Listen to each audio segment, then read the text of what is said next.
Salut, alors là je suis en plein dans le montage et je viens de me rendre compte que le micro n'a pas fonctionné sur toute la séquence que j'ai tournée chez moi, donc le son va être haché tout le long de la vidéo, désolé. Salut à tous et bienvenue dans cette nouvelle vidéo. Aujourd'hui je vais vous parler d'une des expériences les plus incroyables que j'ai eu à faire de ma vie.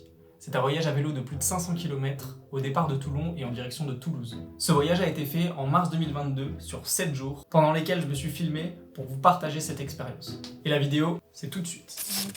Salut, alors on est le 28 février 2021, je pars pour Toulouse. Donc là je suis parti ce matin à 11 h, il est midi 37. Ça fait 1h30 que je roule tranquillement et on se dirige vers Toulouse. Alors aujourd'hui je vais essayer simplement de passer Marseille déjà et je pense qu'on ira bivouaquer après Marseille. Jusqu'à Toulouse il y a quand même 450 bornes, quelque chose comme ça. On va essayer de faire ça en moins d'une semaine. C'est parti. Bon, dès le début, on voit que je maîtrise pas. Déjà, c'est 500 km et en plus, une semaine, c'est le minimum.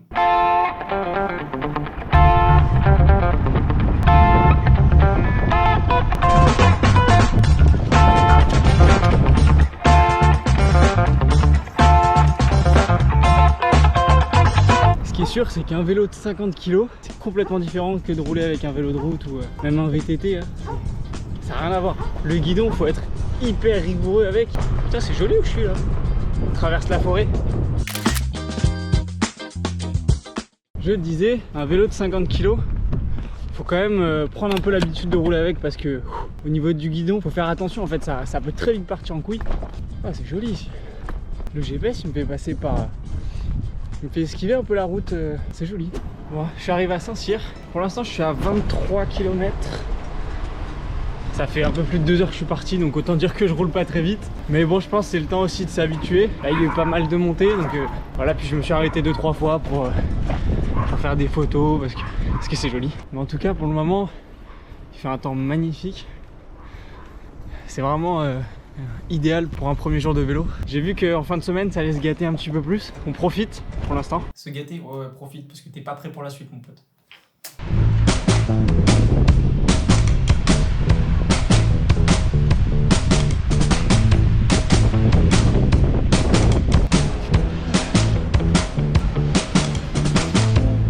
Bon appétit.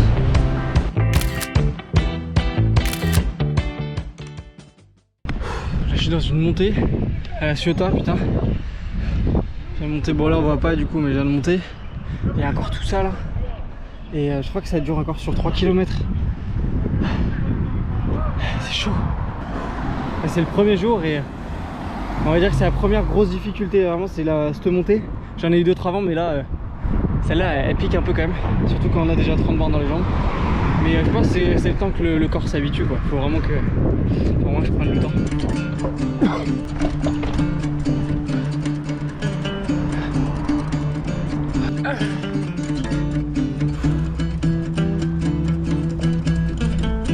Putain, là il me met 13% de pente. Sa mère. Avec un vélo qui fait 50 kg. Ah ouais. Sa mère. Ouais, merci. J'y crois moyen, mais putain, c'est chaud sa mère. Là, je suis obligé de pousser là. Là, putain, 100 mètres il m'a dit. Bah, 100 mètres à 13% peut-être, ouais. Je sais pas où il m'emmène le GPS là, mais je suis sur un... Wow. Allez, jumbo. Ouh.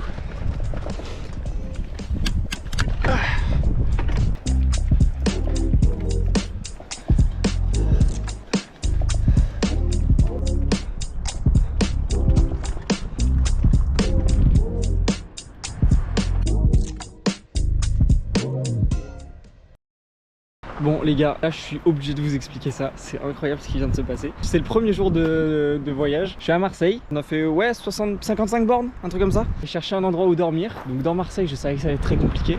Mon but aujourd'hui c'était de passer Marseille justement pour trouver un endroit où dormir, planter la tente. Et en fait je suis tombé sur un monastère, j'ai toqué. En fait une sœur, je lui ai expliqué un petit peu ce que je faisais, elle m'a dit écoutez on a un petit bout de terre derrière si vous voulez et je vous donne la clé et vous le ramènerez demain matin. Et en plus, mais il faut voir la vue que j'ai sur Marseille. Non mais attendez, c'est complètement fou. Regardez quoi, j'ai tout ça pour moi. tout ça pour moi, où je plante la tente où je veux.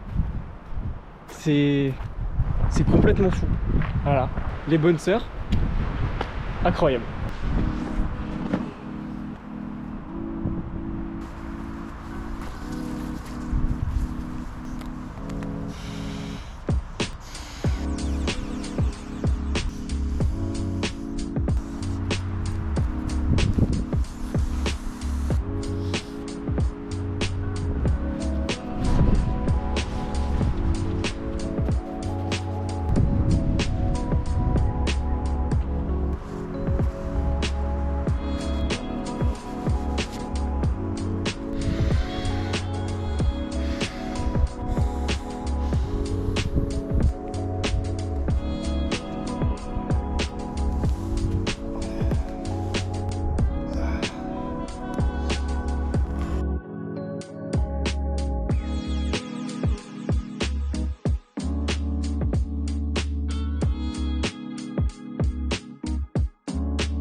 Bon, je vais vous montrer comment on fait à manger dans une tente avec juste une popote. Ce soir, ça va être pâte au thon.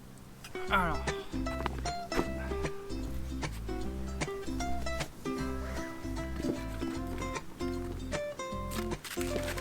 Forcément, fallait que je mette les pâtes tout au fond.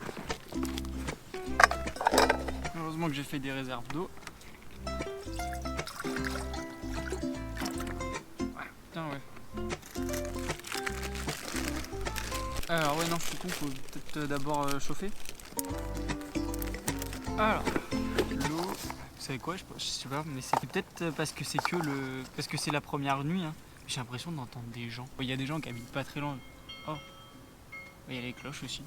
Comme quoi je suis bien dans un monastère. Je m'imagine qu'il y a des gens qui marchent ou des gens qui parlent ou quoi. Bon après vous me direz je suis dans la ville, hein. Je suis à Marseille donc le réchaud.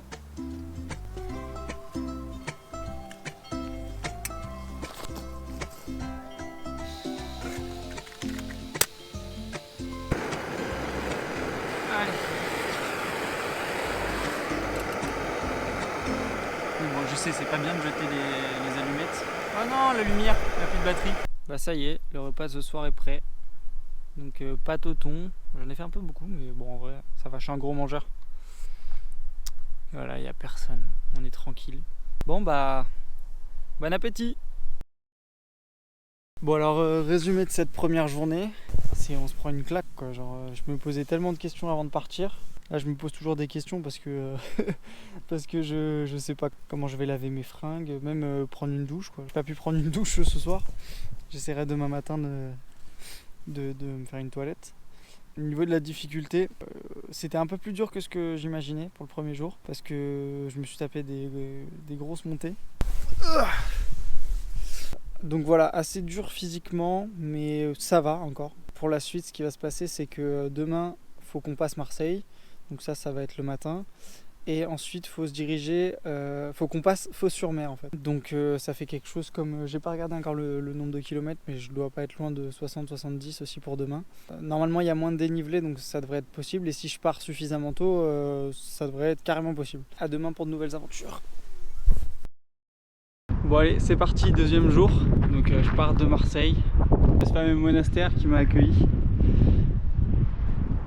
Merci les bonnes sœurs. Regardez la vue qu'on a un peu sur Marseille.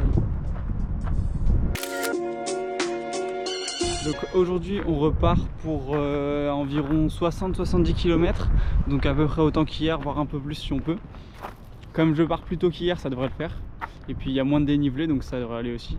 Et on se retrouve à la fin, faudrait qu'on dépasse Fos-sur-Mer et qu'on se retrouve un peu donc dans le parc naturel de la Camargue. Bon là il y a un peu de vent, il fait froid quand même. Je me suis réveillé, là j'ai mis la polaire parce que pour commencer, mais bon je suis en short. ça va être sport aujourd'hui.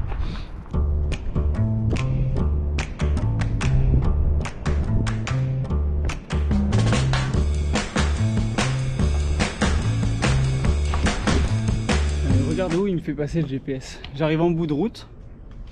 Voilà, donc il y a un petit passage comme ça où déjà il faut porter le vélo. Et j'arrive sur ça. Bah let's go hein.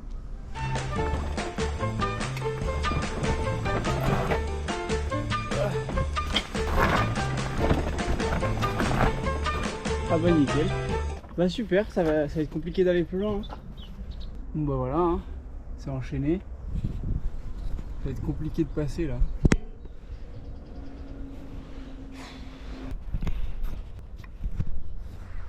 Bon, je sais pas comment je vais faire pour... Déjà faut que je remonte. Il faut qu'il me trouve une autre route là. Ah là là. Bon, on va régler ça.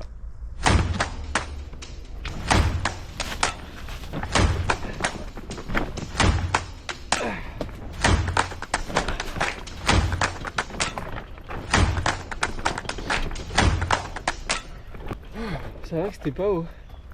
Ça aurait été plus long, ça aurait été vraiment chiant.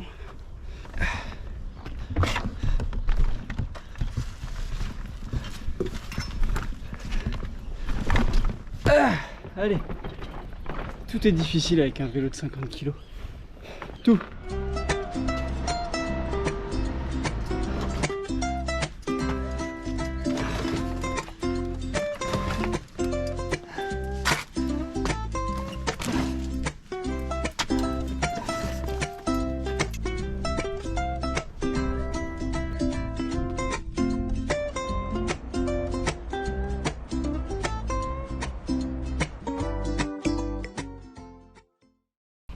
Bon, on vient de traverser Marseille. Là, à la fin de Marseille, il y a une montée. Je crois que c'est 170 mètres.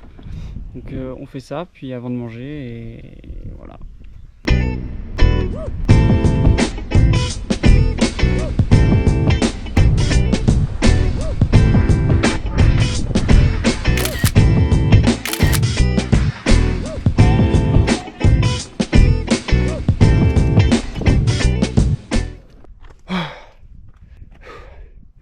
Il est midi 49. Je viens de passer Marseille. C'est vide, il n'y a rien. C'est fou quoi de passer d'une ville où il y a autant de monde. Franchement, c'était long hein, Marseille. J'ai passé la matinée quoi. En plus, c'est chiant pour rouler en vélo. Les Marseillais, j'ai rien contre vous, mais putain, vous êtes terribles. Hein. Bon, Marseille, les gars, faut qu'on en parle. C'est la seule ville de France où le code de la route, il est différent. Pire, on dirait que chaque Marseillais a son propre code de la route. Et toi, t'es à vélo, tu te démerdes là-dedans. Et là, j'arrive là.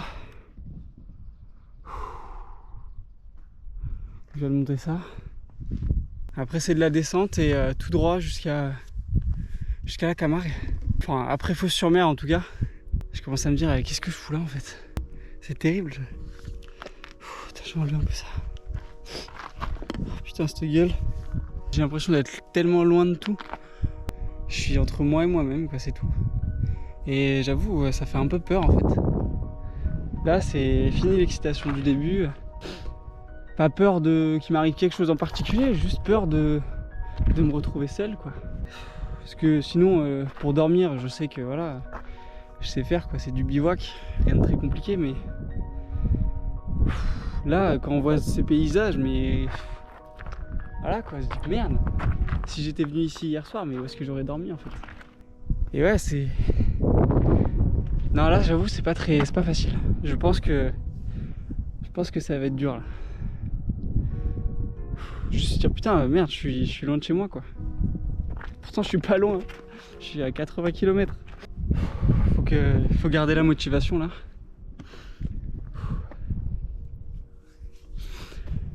Allez on continue.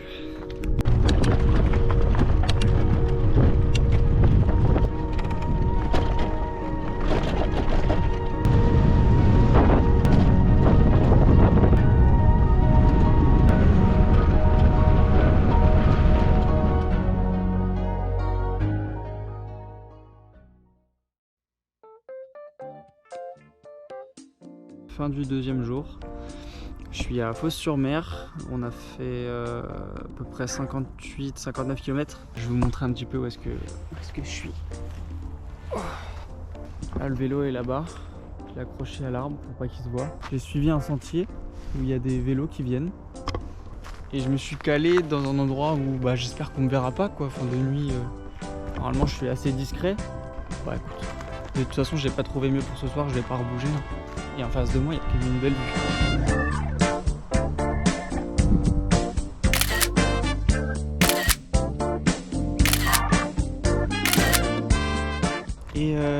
Donc là il est 17h15.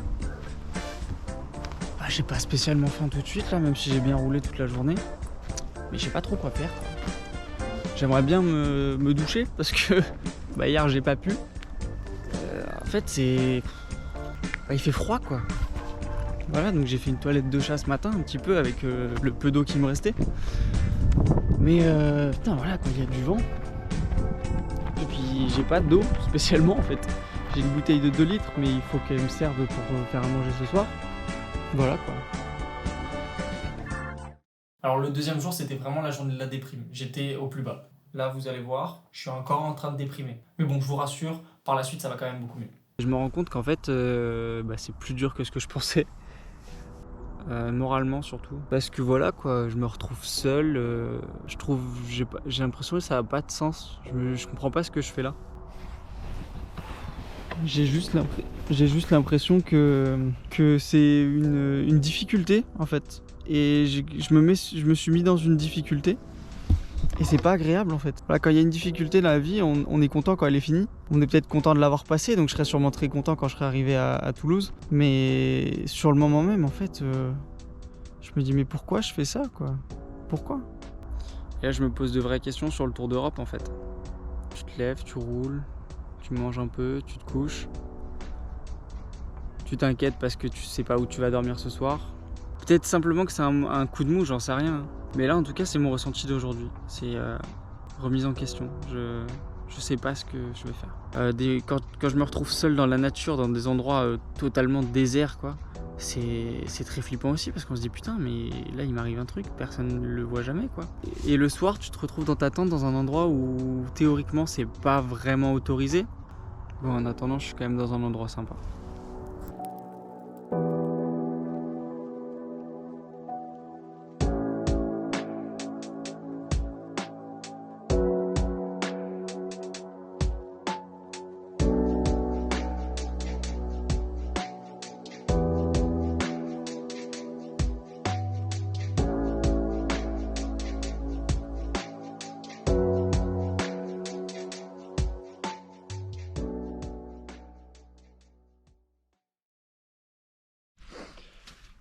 Salut!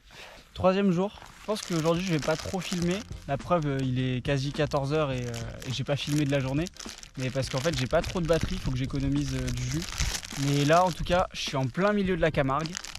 C'est magnifique, dommage qu'il fasse un peu gris, c'est sauvage et en plus il y a de super pistes cyclables donc c'est vraiment trop cool quoi. Après avoir roulé sur de la route, des départementales et tout, c'est vraiment trop cool d'être enfin dans la nature. Et ouais, ce matin du coup j'ai pris beaucoup de retard.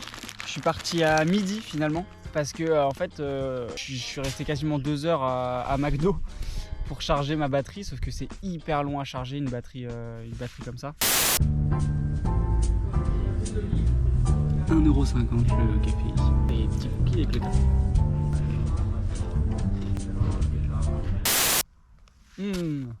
Ça fait du bien de manger putain. Mais pas bien là. Là franchement aujourd'hui je prends du plaisir. Hier c'était dur, vraiment j'avais du mal, j'ai eu un coup de mou. Mais en fait hier je me suis retrouvé aussi dans la nature, mais c'était plus aride, c'était après Marseille, plus désertique en fait, et ça m'a fait un peu paniquer. Alors que là on sent que c'est juste de la faune quoi, et en plus franchement tous les jours je m'inquiète où est-ce que je vais dormir ce soir. Aujourd'hui je m'inquiète pas trop parce que vraiment sur la route je vois plein d'endroits, sur le bord de la piste cyclable hein, où je peux vraiment me cacher un peu et être bien tranquille je pense pour la nuit. Sachant que la piste cyclable elle a pas l'air très empruntée, j'ai croisé quasi personne là aujourd'hui. Donc voilà, c'est une bonne journée.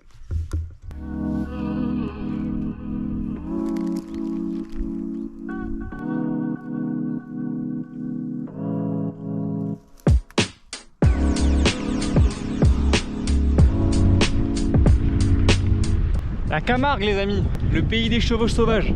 Bah, j'en ai pas vu un seul. Alors ça les gars, c'est le pont Van Gogh. Je me suis renseigné un peu, il paraît qu'il s'appelle comme ça parce qu'en fait avant il s'appelait autrement et à la mort de Van Gogh, ils l'ont renommé ainsi parce que le peintre aimait beaucoup venir peindre sur ce pont. Et du coup en sa mémoire il le laisse ouvert tout le temps pour éviter que quelqu'un d'autre vienne prendre sa place. Non c'est pas vrai, j'en sais rien du tout. Bon allez go. Ah bah non les gars, en fait j'ai trouvé la vraie explication. Et ben en fait c'est une lettre de Van Gogh. Ah non, lettre de Vincent Athéo. Vincent Van Gogh. Bon, en tout cas il y a une explication. Yo!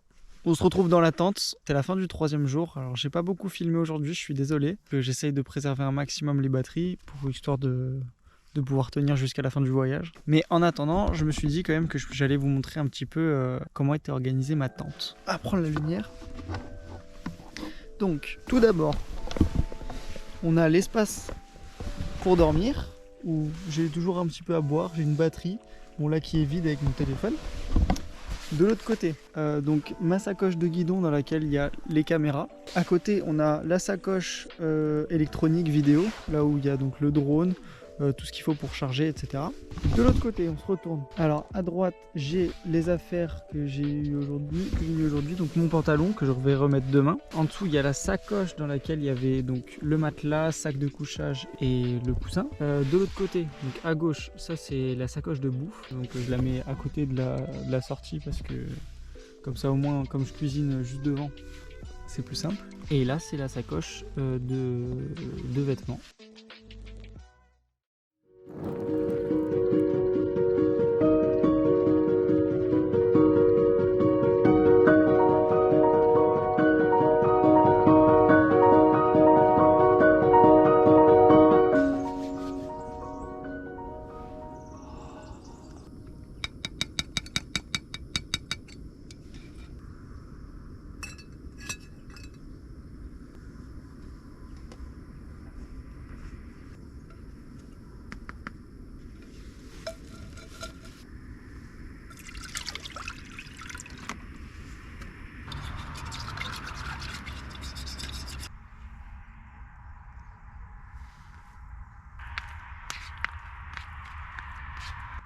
Bon appétit!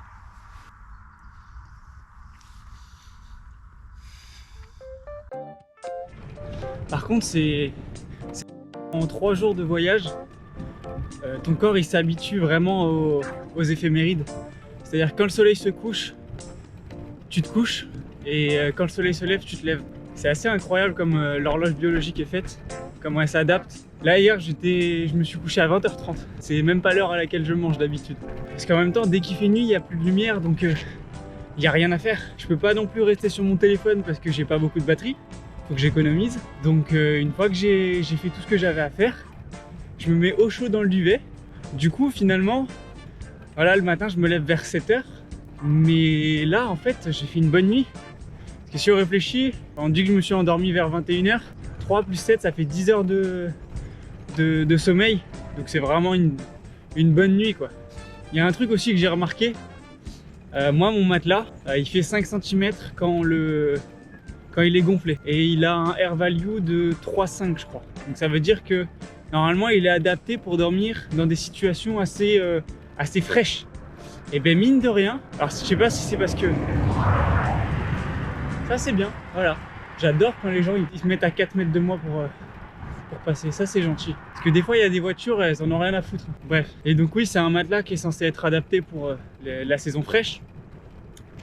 Mais ouais, mine de rien, dans la nuit en fait, t'as tout le temps tendance à bouger et à avoir un peu froid.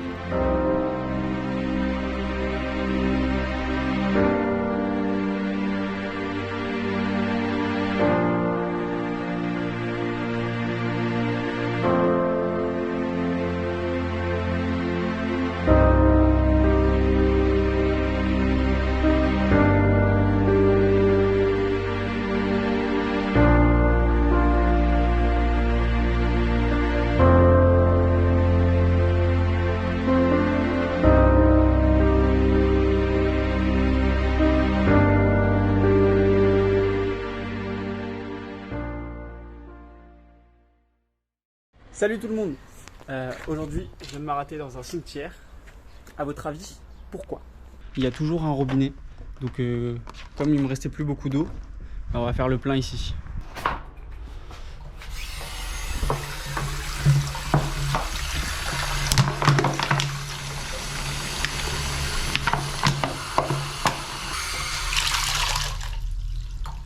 Bon, finalement les cimetières c'est vraiment trop bien, j'en ai profité pour faire ma lessive en même temps parce que j'avais pas fait de lessive depuis 4 jours et pour me faire une petite toilette parce que pareil je me suis pas douché depuis 4 jours donc ça fait du bien de se sentir propre là. Donc les cimetières, 5 étoiles sur TripAdvisor. Il est 1h moins le quart. Je viens de me poser pour manger et aujourd'hui on est très bien. On vient d'arriver à la Grande Motte. On est pas loin de Palavas-les-Flots. Il fait grand soleil, du coup je peux mettre les panneaux solaires à donf. Et en plus aujourd'hui je me suis fait plaisir parce que j'ai acheté du saucisson. Le saucisson c'est vraiment la vie.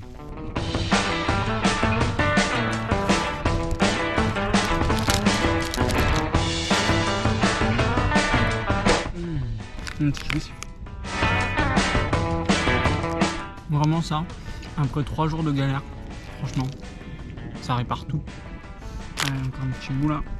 Ah non. Bon, bah ce sera pour les mouettes.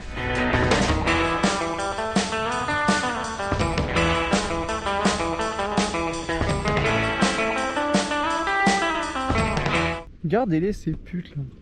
Ils tournent autour de moi parce que j'ai de la bouffe. Ouais c'est ça, je vous vois hein. Non mais, t'en fous elle. C'est ma Clémentine. Ce voyage il me fait réaliser à quel point des fois on a besoin de rien pour être heureux. On peut se satisfaire de rien en fait.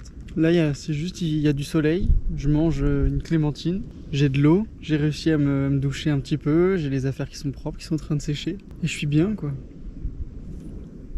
Là je suis bien. Il ne faut pas plus en fait. Et ce voyage me fait aussi réaliser que dans la vie, je suis plutôt solitaire. Mais je me rends compte en fait que j'aime bien être seul parce que je sais qu'il y a des gens autour. Et se retrouver seul, avec personne autour, c'est pas la même chose. Alors à ce moment-là, on est le 4e jour de voyage, on est à la Grande Motte au soleil, on vient de passer la Camargue, on est à peu près à la moitié du voyage, mais vous allez voir, j'étais pas du tout au bout de mes surprises.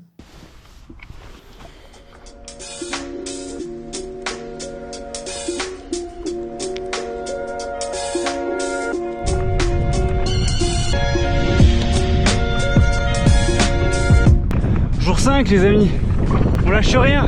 Aujourd'hui on a le vent dans la gueule toute la journée et en plus on a des montées. Depuis ce matin ça fait que monter et descendre, monter et descendre. Mais bon, il nous reste plus que 200 bornes, alors on lâche pas. Les gars, vous pouvez pas savoir à quel point c'est un plaisir les descentes après une grande montée. Le problème c'est que ça dure pas très longtemps. Bon les amis, on est sur une des plus grosses montées avec du 14% au maximum. Il doit rester 2 km là. Je pensais le faire en fin de journée mais finalement il est 15h. Après ça il va me rester 2 heures et il n'y a que du plat. Enfin que de la descente.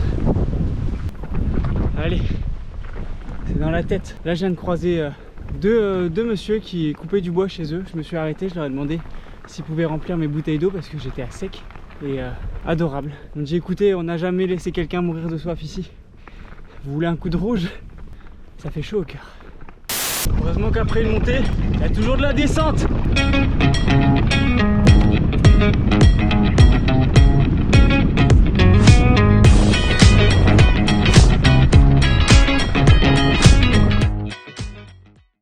Bon alors je me lève ce matin et regardez comment j'ai attaché mon vélo.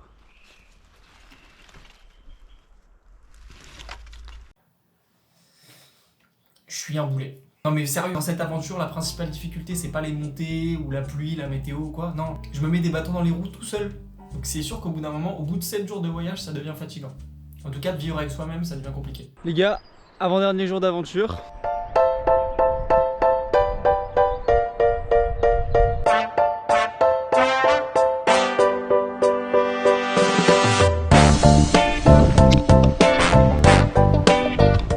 Le repas de ce midi, c'est du saucisson, une boîte de maïs et du pain.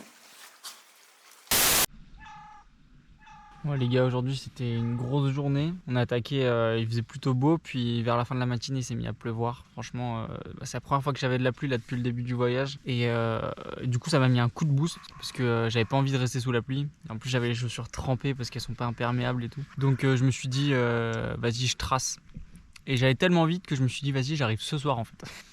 J'ai un peu rêvé parce que bon voilà, là j'ai fait 86 km, 87, ce qui fait que demain il me reste 69 km à faire et ça c'est beau, ça c'est très beau. Donc voilà, demain on arrive à Toulouse, chez Paul, mon pote, qui sera pas là parce qu'il bosse, mais voilà, hâte de retrouver la civilisation. Bon, comme c'est le dernier soir, ce soir je me régale. Pâtes plus riz. Les gars, vous pouvez pas imaginer à quel point c'est un plaisir de remanger un bon plat après ça, parce que le riz, les pâtes, l'avoine toute la semaine, au bout d'un moment, t'en peux plus.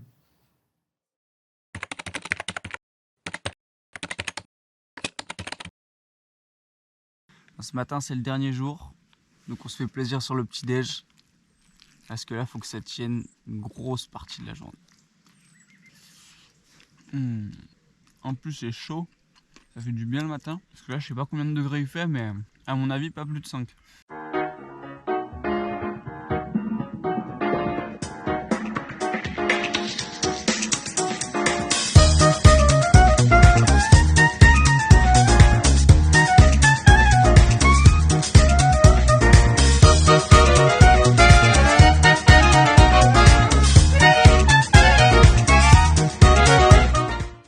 Les gars, c'est le dernier jour et pour finir en beauté, aujourd'hui il fait tellement froid, mais vraiment. Et en plus je crois qu'il commence à pleuvoir. Putain.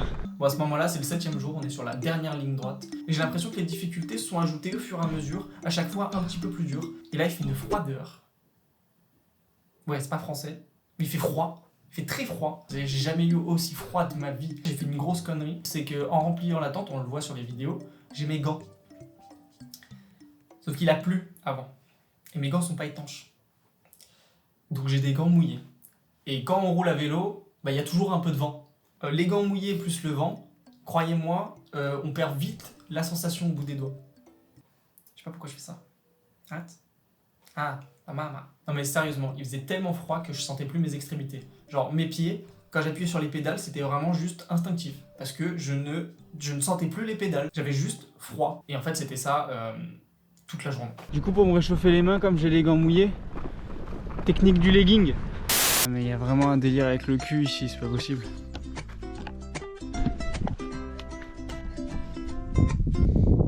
Putain mais quelle région de merde. Je crois que j'ai roulé tellement loin qu'on est en Bretagne. Il y a de la pluie, du vent. Salut les gars, aujourd'hui c'est le dernier jour. Et je vais pas vous cacher, c'est vraiment dur aujourd'hui. Il fait très très froid. Il y a de la pluie un peu. Et là il me reste 42 km. 42 km on est arrivé. Mais là c'est dur. Hein. Allez, on n'abandonne pas. Putain les gars, je crois que c'est le jour le plus dur là. J'en peux plus, je suis à Chess. Ouais, je suis à 0% de batterie là. Et il reste 30 bornes. Ça va être les 30 bornes les plus difficiles de ma vie.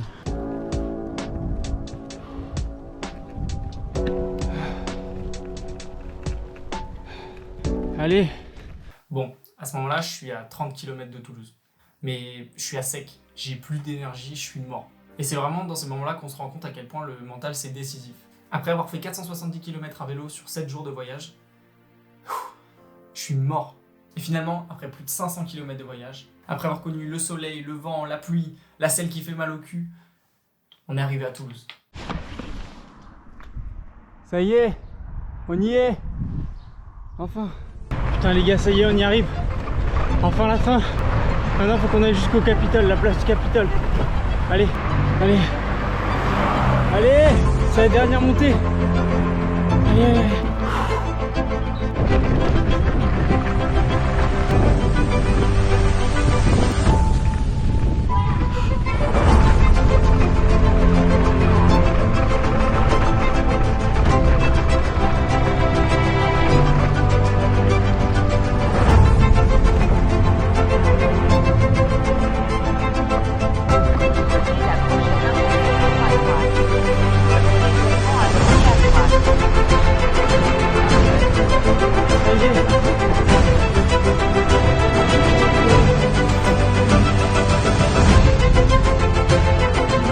Les gars, ça y est, on est arrivé.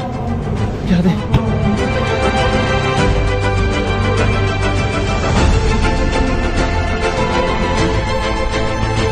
On est à Toulouse. Ça y est, on a fait 500 km à vélo jusqu'à Toulouse.